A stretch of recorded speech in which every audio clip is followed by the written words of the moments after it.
Well, it's week 3 on the allotment and the weather's started to turn a bit colder now. Rain has stopped play several times. It's given me the chance to turn those measurements I took in week 1 into a detailed plan of where we're at the moment on the allotment and where I'm planning to go with it.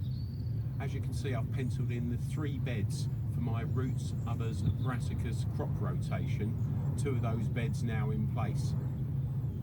This week we've been carrying on with the digging, adding manure and removing the weeds. I've also discovered a mole hole in one of the beds. This is the bed I intend to use for brassicas next year. As you can see, this has been filled with lots of manure and compost. We've dug it over and now covered it with the cardboard, a bit of weed suppressant membrane. This will also need liming ready for next year. We need to be testing the pH of the soil. So there's lots to be done in preparation for next season, which is why I'm so keen to get these 3 beds in and filled now. This will be one of my 3 rotational beds, currently filled with flowers. Many of these have to come out over the winter anyway, so when they're lifted, I'll move the remainder of them somewhere else. These compost heaps will also need to be moved. We've cleared them of the rubbish that was inside, many seed heads which you can't really compost, you'll just be spreading the seeds when you spread the compost, so that's all gone into waste bags to be taken to the local dump.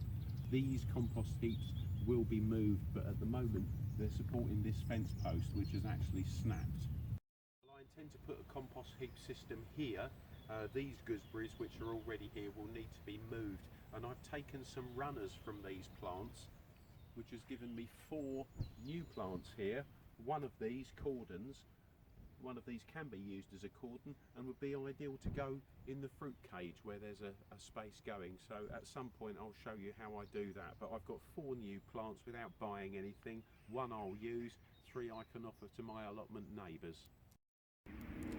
The rhubarb bed has come along quicker than expected because the person donated the plants, needed them out of the way. So we've got those all in this week.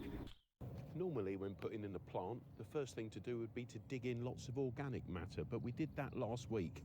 So today is simply a matter of digging a hole that's big enough to spread out the roots of the plant that's going in. Cover lightly with soil,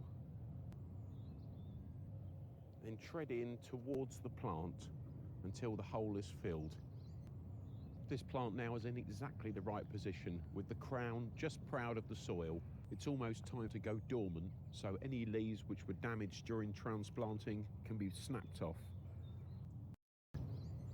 While I'm here, I'll also put in this rosemary into the corner.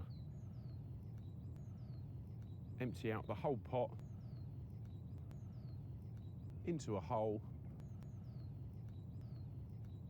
level off the soil, and the job is done. Another kind donation to my allotment from the local coffee shop, all the old coffee grounds. These are ideal for compost and good for sprinkling on the ground as a mould deterrent as well.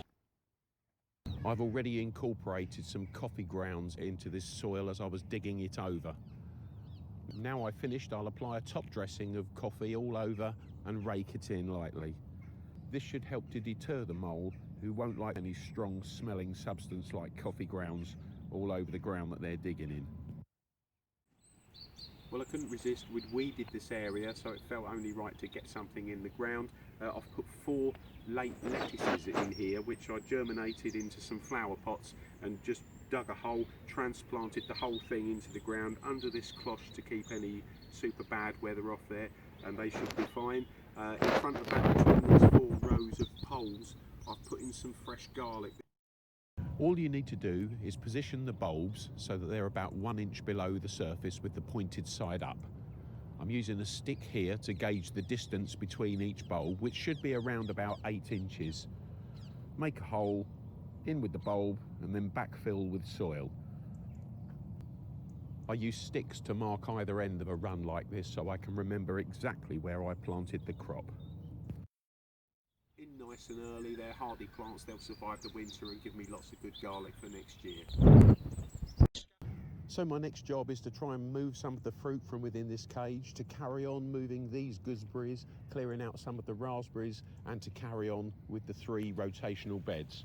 I hope you can join me next week to check out the progress. Thanks for watching. See you soon.